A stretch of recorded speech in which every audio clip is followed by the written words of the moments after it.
الحمد لله الذي أنعم علينا بأنواع النعم ولطائف الإحسان وفضلنا على سائر خلقه بتعليم العلم والبيان. أشهد أن لا إله إلا الله وحده لا شريك له، وأشهد أن حبيبنا وقدوتنا وقرة أعيننا سيدنا ونبينا محمدا عبده ورسوله من ولد عدنان. اللهم صل وسلم على سيدنا محمد وعلى آله وصحبه ومن تبعهم بإحسان إلى يوم وضع الميزان. أما بعد. Kepada para alim, para ulama, para habaib, para tuan guru, para asatidz wa asatidah yang kami hormati dan kami muliakan, kepada para bapak, para ibu, adik-adik, mustami'in, mustami'at, wal hadirin wal hadirat, jamaah Masjid Nurul Mukminin yang dirahmati Allah Subhanahu wa taala. Puji syukur marilah senantiasa kita panjatkan dari lubuk hati kita yang paling dalam kehadirat Allah Subhanahu wa taala atas limpahan rahmat, taufik, hidayah dan inayahnya yang diberikan kepada kita semua, yang akhirnya berkesempatan siang hari ini kita bisa berkumpul bersama, bermuajahah, saling bertatap muka dalam rangka mengkaji ilmu agama demi pendekatan diri kita kepada Allah Subhanahu wa taala. Kita berkumpul dalam kondisi syihah, afiah, tanpa kekurangan sesuatu apapun. Salawat serta salam marilah kita haturkan kejunjungan kita baginda Rasulullah sallallahu alaihi wasallam beserta para keluarganya, para sahabatnya, para pengikutnya sampai akhir zaman. Masyarul hadirin wal hadirat wal mustami'in wal mustami'at, jamaah Masjid Nurul Mukminin dan rahmatil Allah Subhanahu wa taala. An Ka'ab ibnu Ajrah faqal falamma irtaqa Rasulullah sallallahu alaihi wasallam ad-darajah al-ula faqal amin. فلما ارتقى الدرجة الثانية فقال آمين. فلما ارتقى الدرجة الثالثة فقال آمين. فنزل من المنبر فسأل أحد من الصحابة يا رسول الله الآن نسمع ما لم نسمع من قبل. فقال عليه الصلاة والسلام ماذا أردتم؟ فقال سمعنا قول آمين 3 مرات. فقال عليه الصلاة والسلام عرض علي جبريل فدعا ويريد أؤمن دعاءه. رواه Ibnu Hibban fi Sahihih. Dalam riwayat hadis dari sahabat Ka'ab ibnu Ajrah, beliau berkata bahwa suatu ketika Rasulullah naik ke tangga mimbar pertama. Ya, bentuk mimbarnya, tangganya kurang lebih seperti mimbar milik kita. Ya, 1, 2, 3, persis seperti dalam hadis ini. Ketika beliau naik tangga pertama, beliau mengucapkan amin. Kemudian melangkahkan kaki naik ke tangga yang kedua, beliau mengucapkan amin. Ketika beliau naik tangga yang ketiga, ad-darajah as-salisah, beliau mengucapkan amin. Setelah beliau turun dari mimbar, maka para sahabat saling berbisik-bisik, apakah engkau mendengarkan ucapan amin sebanyak 3 kali dari Rasulullah? Naam, kamu juga dengar? Iya, saya juga dengar. Berarti pendengaran saya tidak salah. Maka bertanyalah salah satu sahabat, wahai Rasulullah, apakah apa yang kami dengar ini memang benar? Anda mengucapkan ucapan amin di setiap naik tangga, karena tangganya 3 tingkatan, maka Anda mengucapkan amin sebanyak 3 kali. Rasulullah pun menjawab, na'am. Kalau boleh tahu wahai Rasulullah, apa yang Anda aminkan? Di sini Rasulullah SAW menceritakan, Ja'ani Jibril, datang kepadaku malaikat Jibril, menawarkan 3 doa dan memohon supaya aku mengamininya. Ketika aku naik tangga pertama, malaikat Jibril berdoa, Ba'uda man adraka Ramadan falam yughfar lah. Ba'uda dari kata-kata, ya, kalau ba'idun jauh, ba'uda bentuk pasif, dijauhkan, ai min rahmatillah, dijauhkan dari rahmat Allah, dijauhkan dari kasih sayang Allah. Dan perlu kita ketahui, rahmat ketika di akhirat nanti wujudnya adalah surga. Jadi apabila orang dijauhkan dari rahmat Allah, istilah lainnya adalah dilaknat oleh Allah, ya. Arti laknatullah adalah ba'uda an rahmatillah, orang yang dijauhkan dari rahmat Allah. Di akhirat orang yang dilaknat Allah, dijauhkan dari rahmat Allah, otomatis dijauhkan dari surga. Di akhirat tempatnya cuma 2, surga dan neraka. Kalau dijauhkan dari surga, tinggal tempat satunya, yaitu neraka, tempat berbagai macam bentuk penyiksaan. Wal'iyadu billahi tabaraka wa ta'ala. Dijauhkan dari rahmat Allah. Orang yang menemui bulan suci Ramadan, setelah keluar dari bulan suci Ramadan, dia masih belum mendapatkan ampunan. Allah sudah memanjangkan umurnya supaya menemui bulan suci Ramadan, ternyata dia tidak memanfaatkan kesempatan emas ini dengan baik. Setelah bulan Ramadan lewat begitu saja tanpa makna, dan lebih fatalnya dia belum mendapatkan ampunan. Ini orang yang dijauhkan dari rahmat Allah yang pertama. Ketika Rasulullah naik tangga yang kedua, malaikat Jibril berdoa, Ba'uda man dzukirta indaka falam yusalli alaik. Dijauhkan dari rahmat Allah orang yang apabila namamu disebutkan di sisinya, dia enggan bersolawat kepadamu. Rasulullah pun bilang amin, ya. Kemudian naik tangga yang ketiga, yang terakhir, malaikat Jibril berdoa, Ba'uda man adraka walidahu indal kibar aw ahaduhuma falam yudkhilahul jannah. Rawahu Ibnu Hibban fi sahihi.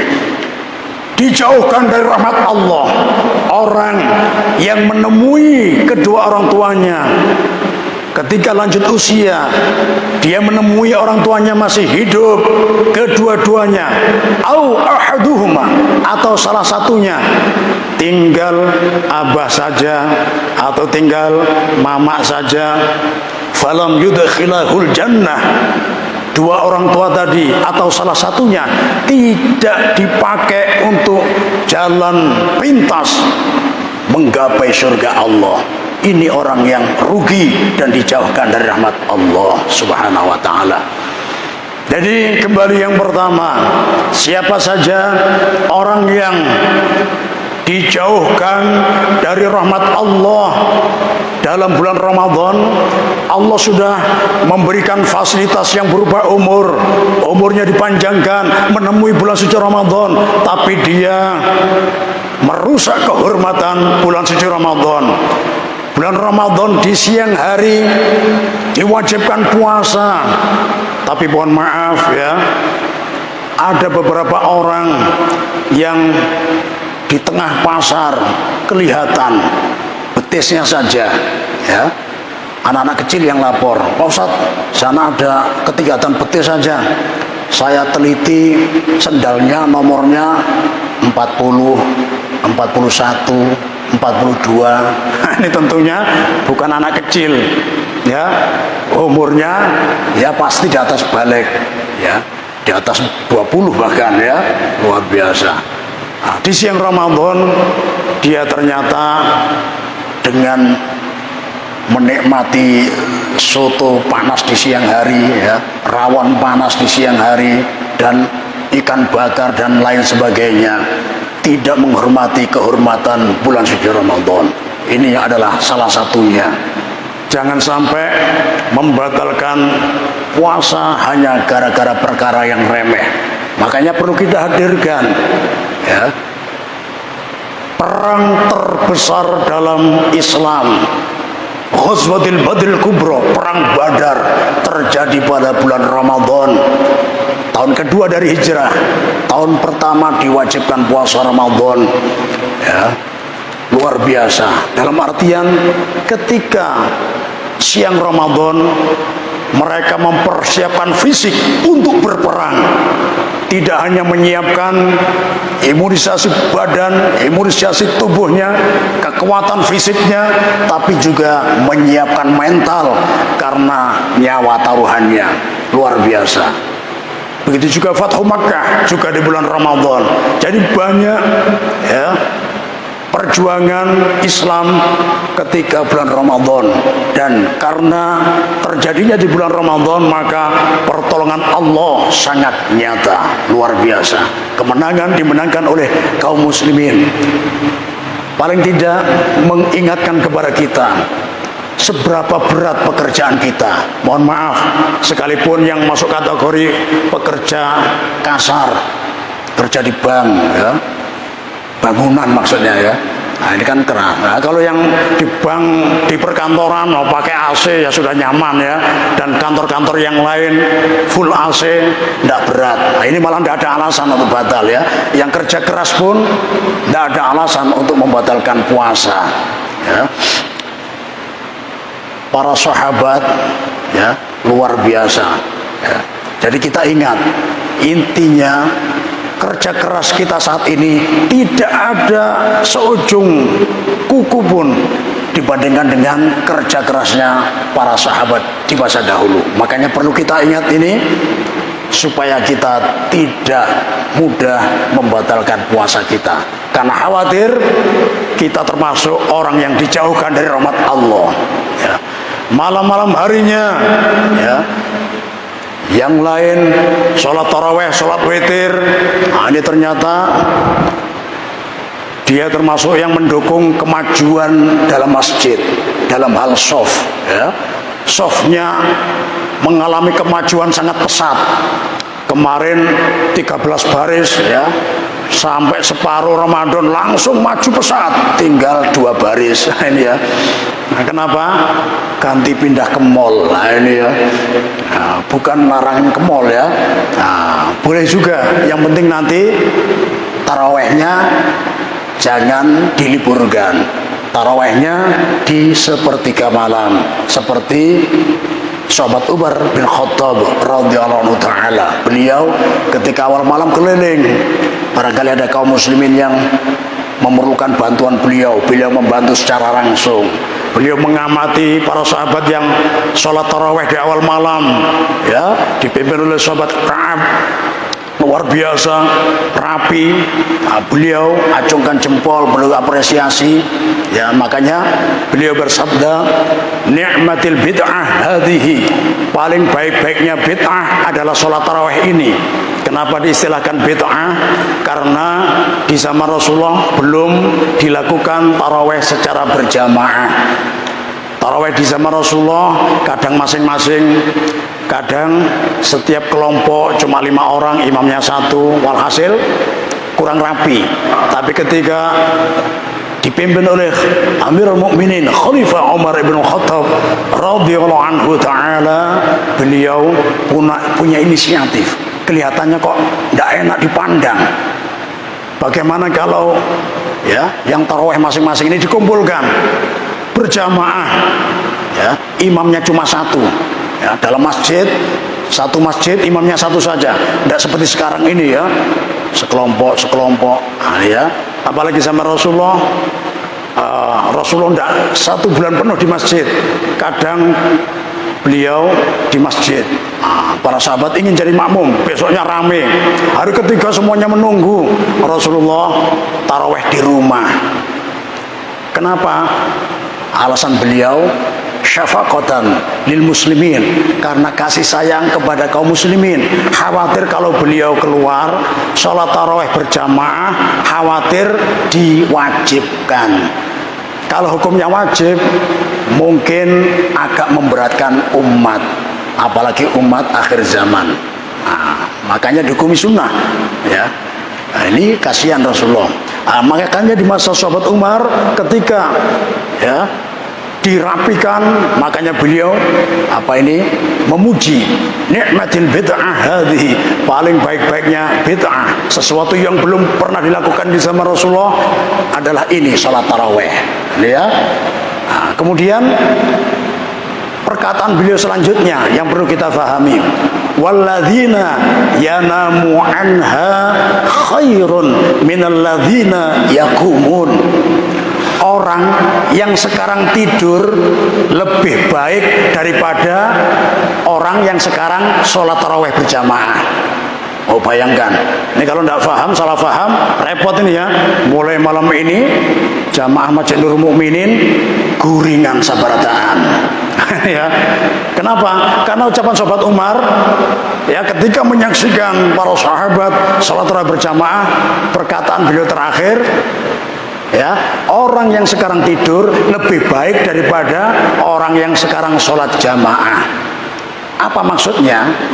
Orang yang tidur di awal malam, sholat tarawehnya di akhir malam, tentunya lebih berat dan pahalanya lebih banyak. Makanya dihukumi lebih baik, ya, luar biasa, ya. Jadi itu ya. Nah, ini kalau untuk kita sendiri, perkataan sahabat Umar ini kita pakai husnudzon terhadap saudara-saudara kita, ya. Ya kasusnya seperti tadi. Oh, ini tetangga saya kemarin rajin ke masjid, sekarang kok tidak kelihatan. Oh, ternyata ke mall. Nah, jangan mudah menyalahkan orang. Nah, kita husnudzon lebih baik. Oh, barangkali mulai malam ke-15 ini ya, tetangga saya tarawehnya ganti akhir malam, makanya di tiap awal malam nggak kelihatan. Nah, paling tidak hati kita yang selamat. Nah, ini ya husnudzon yang paling baik, ya. Nah, jadi luar biasa. Ya, paling tidak kita sampaikan secara singkat, ya. Orang yang ketika di siang bulan Ramadan yang termasuk dikhawatirkan, termasuk orang yang dijauhkan dari rahmat adalah ketika puasa dia masih melakukan dosa-dosa, yang mana dalam hal ini diistilahkan perkara yang membatalkan pahala puasa, ya. Kalau yang nongkrong di warung yang sendalnya ukuran 40, 41, 42, nah itu nyata-nyata puasanya batal, wajib mengganti di hari yang lain, wajib diqodhoi. Tapi ada juga pembatal pahala puasa, ya. Jadi kalau 5 perkara yang dilakukan, kewajiban sudah gugur, hukumnya tetap sah, akan tetapi siap-siap di akhirat kecewa, karena Allah tidak sudi memberikan pahala. Dalam hadis sahabat Jabir bin Abdullah an Anasin radhiyallahu anhu ta'ala qala Rasulullah sallallahu alaihi wasallam khamsan yufattirna as-shaim. Dari riwayat sahabat Jabir bin Abdullah, dari sahabat Anas, dari Rasulullah SAW, beliau bersabda, ada 5 perkara yang membatalkan pahala puasa. Nah, langsung kita artikan redaksinya sesuai kefahaman ulama pensyarah hadis. Karena kalau pas sesuai redaksinya, tidak ada istilah pahala puasa. 5 perkara pembatal puasa. Ya, makanya terjadi perbedaan pendapat ulama. Ya.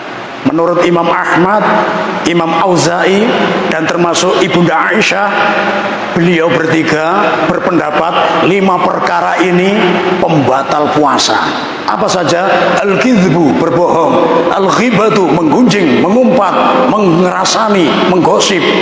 An-namimatu, mengadu domba. Wa yaminul kadzibah, sumpah palsu. Wan nadhar bi syahwah, melihat sesuatu sampai tergerak syahwatnya. Ya, Imam Ahmad, Imam Auza'i, Ibnu Aisyah berpendapat ini pembatal puasa. Ya mohon maaf, kalau beliau mampu meninggalkan 5 perkara ini. Kalau kita berat, ya bisa-bisa ngodoi terus puasa kita. Akan tapi masalah hadis diserahkan kepada pensyarah hadis, ulama ahli hadis, dan ulama pensyarah hadis berpendapat hadza yubtilu ajras syiyam. 5 perkara ini membatalkan pahala puasa. Ya. Jadi kalau orang puasa di siang hari terjerumus ke 5 perkara ini, siap-siap nanti di akhirat kecewa. Ya. Bukankah Allah yang memberi pahala secara langsung? Asyamu li wa ana ajzi bih. Puasa murni untukku dan aku sendiri yang akan membalasnya. Betul. Ya, Allah sendiri berfirman demikian lewat hadis Al-Qudsi. Akan tetapi Rasulullah menerangkan juga keterangan dari Allah. Allah memberikan keterangan melewati lisan Rasulullah. 5 perkara ini kalau dilakukan orang yang berpuasa, siap-siap pahalanya batal. Man lam yada' qaula zur wal 'amala bihi falaysa lillahi haja fi ay yada'a ta'amahu wa syarabah. Rawahul Bukhari. Barang siapa yang tidak mampu meninggalkan perkataan bohong, perilakunya penuh kebohongan, penuh kedustaan, maka Allah falaysa lillahi haja, Allah tidak butuh, Allah tidak perlu dahaga, ya, yang ditahannya, lapar yang ditahannya. Dalam artian Allah tidak memperhatikan ibadah puasa yang dilakukannya kalau dia berbohong. Allah tidak sudi memberi pahala di akhirat berbohong. Hati-hati ya. Yang kedua, ya, al-ghibatu, menggosip. Mohon maaf, ini kadang banyak yang belum paham. Dikira kalau menggosip ini adalah kita mengatakan sesuatu yang tidak ada pada saudara kita. Padahal justru definisi gosip adalah dzikruka akhaka bima yakrah. Engkau menyebutkan sesuatu yang ada pada saudaramu dan kalau dia mendengarkan secara langsung dia tidak suka. Justru ini yang namanya gosip. Nah, kadang kita ini dibisiki syaitan ya. Bang, abang, ya mohon maaf, ini ndak gosip ya, ndak gunjing, ini memang benar adanya. Itu loh teman kita gitu. Kemarin kan kita keliling, refreshing, rekreasi, makannya banyak sekali, tidurnya juga banyak sekali. Nah, ini suatu aib ya. Di zaman Rasulullah pernah dilaporkan ke Rasulullah, Rasulullah, fulan fil fulan ya, katsirul akal wa katsirun naum fis safar. Rasulullah, ada fulan bin fulan itu makannya banyak, minumnya, tidurnya juga banyak ketika dalam bepergian. Ini aib. Karena yang bagus dalam bepergian, makannya tidak boleh banyak, secukupnya. Tidur juga tidak boleh banyak, secukupnya. Karena dalam bepergian, ya, ini adab yang bagus. Otomatis kalau orang dalam bepergian makannya masih banyak, tidurnya masih banyak, berarti ini suatu aib. Nah, ketika dilaporkan Rasulullah, maka Rasulullah pun menerangkan, faqad ightabta, engkau benar-benar menghibahnya, menggunjingnya. Ya Rasulullah, kaif idza wafaqa ma'akul, bagaimana kalau yang saya bicarakan memang benar adanya? Idza wafaqa ma taqul faqad ightabta. Justru apabila apa yang kau bicarakan benar adanya, justru itu definisi ghibah. Wa idza ma yuwafiq ma taqul faqad bahatta. Dan apabila yang kamu bicarakan dari aib saudaramu ternyata tidak ada pada dirinya, maka engkau benar-benar melakukan kedustaan yang besar, kebohongan yang agung. Nah, ini gosip ya. Yang ketiga, an-namimah, adu domba. Ini mohon maaf, ini perlu kita terangkan sedikit karena sangat penting sekali. bahaya sifat adu domba. Dulu pernah di zaman masih berlakunya jual beli budak. Jadi budak ini ada yang ya kurus, kulitnya banyakan hitam, ya hirang latat. Nah ini ya istilah bahasa Spanyolnya ya. Ternyata ada juga budak yang kekar badannya, ya berotot, ya perutnya juga kotak-kotak, sering dapat nasi kotak ya. Nah ini jadi suspek. Nah ini ketat. Nah, ternyata ada suami istri saudagar kaya, ya mungkin saudagar kaya tapi cari yang murah. Nah, berarti ini termasuk saudagar kaya yang terkena penyakit bakhil yang kita sampaikan di sini kemarin. Apa itu? Al-bakhilu wal kikiru awil pelitu awil meditu awil sekeu awil pemalar. Bakhil adalah kikir, pelit, medit, seke, pemalar ya. Ketika melihat ini untung penjualnya jujur, ayo budak ini harganya sekian real ya, waktu itu pakai dinar atau dirham ya, dinar mata uang dari emas, dirham mata uang dari perak ya, sekian ribu dirham. Nah ini yang kekar, tampan, bersih, putih, ini murah 500 dirham misalkan. Dua saudagar kaya tadi suami istri ternyata tertarik sama budak yang bersih, harganya murah ya. Apa keistimewaannya? Wah kerjanya rajin, nah apalagi makannya sedikit, wah cocok ini. Nah ini ya kerja keras, makannya sedikit. Nah ini keuntungan bagi juragannya ya. Makanya bapak-bapak yang punya karyawan ya, karyawannya kok kerjanya rajin, makannya sedikit ya, izin resign jangan boleh ya, rugi pian ya, ya dipertahankan ya, seperti ini ya. Nah, ini ternyata pedagang jujur, terus kok murah. Ini budak ada kekurangannya. Apa kekurangannya? Dia punya sifat yang buruk, yaitu an-namimah, suka mengadu domba ya. Saudagar kaya suami istri ini tidak paham agama, meremehkan penyakit fisik tersebut. Bilang ke suaminya, ya, baik suamiku, tidak masalah. Kita beli budak kan bukan cari akhlaknya, tapi cari tenaganya. Ini tenaganya bagus, makannya sedikit, wah, makin kaya kita nanti ya. Keuntungan kita banyak. Ya, ya sudah beli aja, dibeli ya.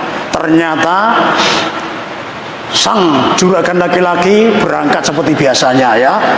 Dua minggu di luar kota cari dagangan, 2 minggu baru di rumah. Luar biasa. Ketika juragan berangkat ke kota, mulai bereaksi sang budak ini ya. Wahai tuan putriku, ya ada apa? Mohon maaf, gimana juragan, aman-aman saja?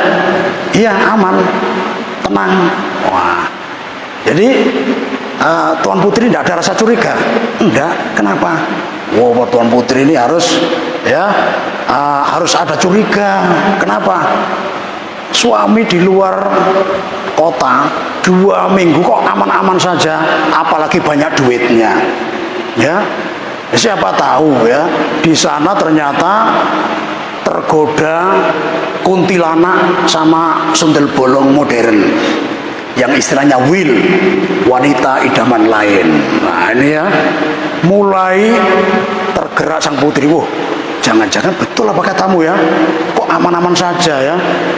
Ya terus bagaimana ciri-cirinya kalau suamiku itu tertarik sama wanita lain?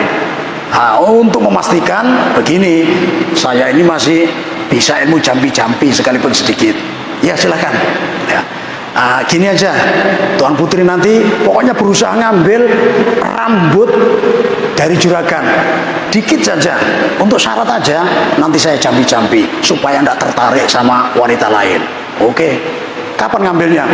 Ya mungkin ketika juragan sedang tidur, nah itu aja diambil, yang penting jangan sampai tahu.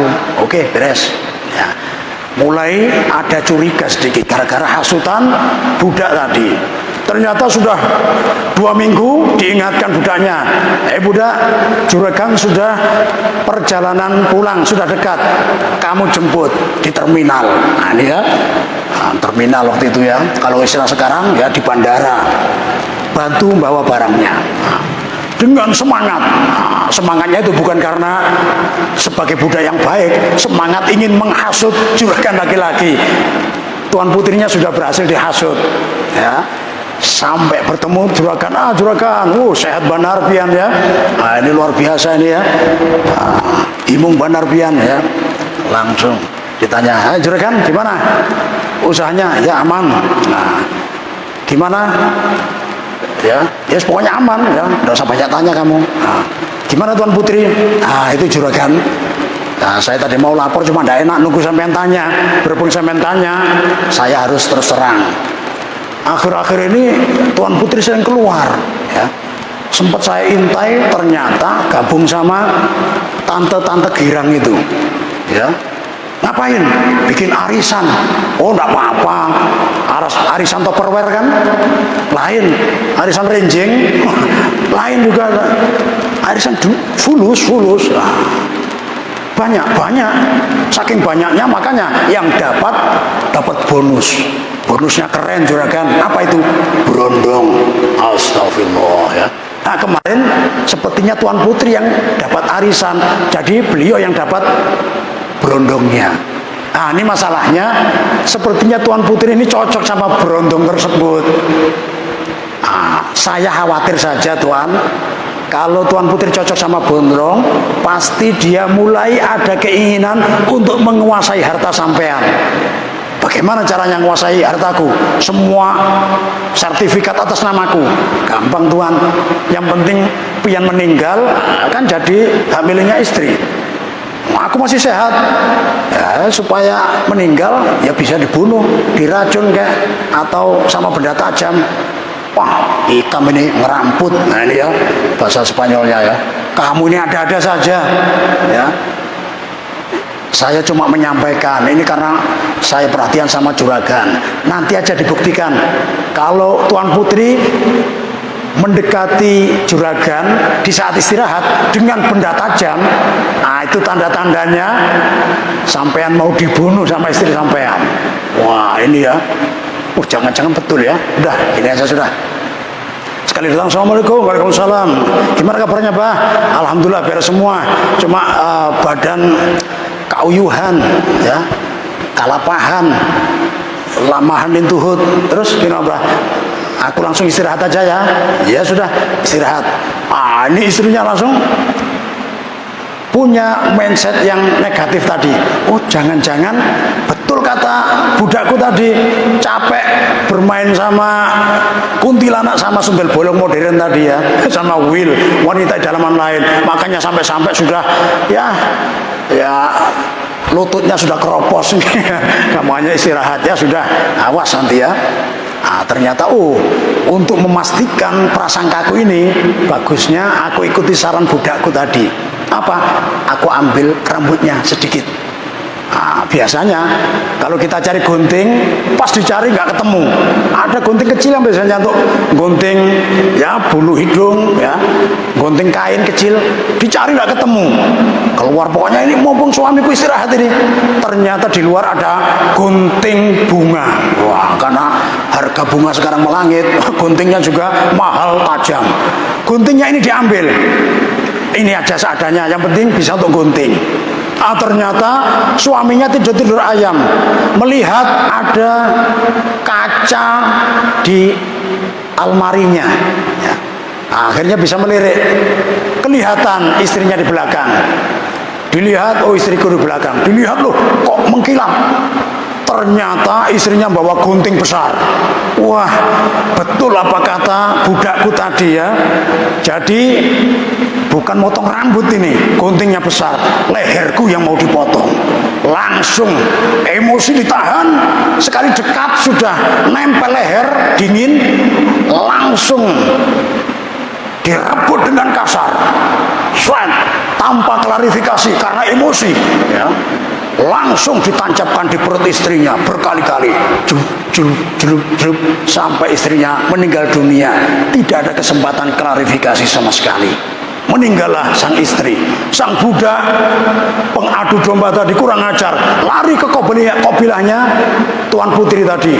Wahai kobilah Fulanah binti Fulan, ya, putri kalian dibunuh suaminya. Kenapa? Nggak tahu, mungkin gila, mungkin stres ya. Langsung semua kabilah datang, ditanya suaminya, kenapa kau bunuh putriku? Dia mau membunuhku. Nggak mungkin. Putriku sangat soleha, sangat patuh sama suami, tidak mungkin membunuhmu. Kamu ini ya alasan saja, mungkin mau kawin lagi kamu ya. Kamu bunuh istriku, kamu bunuh putriku ya. Langsung tanpa banyak tanya, semuanya emosi bawa benda tajam. Sang suami tadi, juragan laki-laki, ditusuk kabilahnya sang istri tadi. Ganti, budaknya lari ke kabilah juragan laki-laki. Hai kabilah Fulan bin Fulan, putra kalian dibunuh kabilah istrinya. Lu ngapain? Datang ya. Langsung berperang dua kabilah istri dan kabilah suami, sampai meninggal semuanya. Ya, ada yang luka-luka parah, sekarat semua, tidak lama meninggal semua. Ini gara-gara apa? Gara-gara budak yang punya sifat adu domba. Maka perlu kita waspada kalau punya teman yang punya sifat adu domba. Mulai sekarang kita jaga jarak, hati-hati, berbahaya ya. Tetangga suka adu domba ya, kita jauhi, kita pindah. Mendingan jadi kontraktor, pindah-pindah kontrakan daripada netap di rumah tapi tetangga tidak beres. Nah ini ya luar biasa. Yang keempat, al-yaminul kadhibah, sumpah palsu. Yang kelima, an-nadhar bi syahwah. Sepertinya waktunya ini habis ya. Mohon maaf karena tadi perlu diterangkan karena sangat penting. Kalau 5 perkara ini dilakukan oleh orang yang berpuasa di siang Ramadan, siap-siap kecewa di akhirat. Allah tidak sudi memberinya pahala. Dan mudah-mudahan kita terhindar dari 5 perkara ini dan terhindar dari orang yang dijauhkan dari rahmat Allah. Mudah-mudahan bulan Ramadan tahun ini kita mampu memanfaatkan momen yang spesial ini, kesempatan emas ini. Mudah-mudahan Ramadan tahun ini bisa menghantarkan kita semuanya menuju ke surganya Allah yang paling tinggi, surga Al-Firdaus, bersama para sahabat-sahabat yang mulia, di hadapan manusia yang paling mulia, di hadapan Rasulullah sallallahu alaihi wasallam. A'udzubillahi minasyaitonir rajim. Bismillahirrahmanirrahim. Allahumma shalli wa sallim ala sayyidina Muhammad wa ala sayyidina Muhammad. Allahumma ij'al ijtima'ana hadha ya Allah ijtima'an nafi'an, ijtima'an mubaraka, ijtima'an fihi taufiquka ya Allah, ijtima'an fihi hidayatuka ya Allah, ijtima'an fihi ri'ayatuka ya Allah, ijtima'an fihi jami' kulli khair din wa dunya wal akhirah. Allahumma barik lana fi syahri Ramadan wajud lana bil ghufran. Allahumma barik lana fi syahri Ramadan wajud lana bil ghufran. Allahumma barik lana fi syahri Ramadan wajud lana bil ghufran wa'inna 'ala as-siyam wal qiyam wa tilawatil Qur'an bihaulika wa quwwatika ya Rahim ya Rahman. Wa sallallahu ala sayyidina Muhammadin bil ummi wa ala alihi wa sahbihi baraka sallam. Subhana rabbika rabbil izzati amma yasifun wa salamun alal mursalin walhamdulillahi rabbil alamin. Assalamualaikum warahmatullahi wabarakatuh. Ya, kita punya hari bagi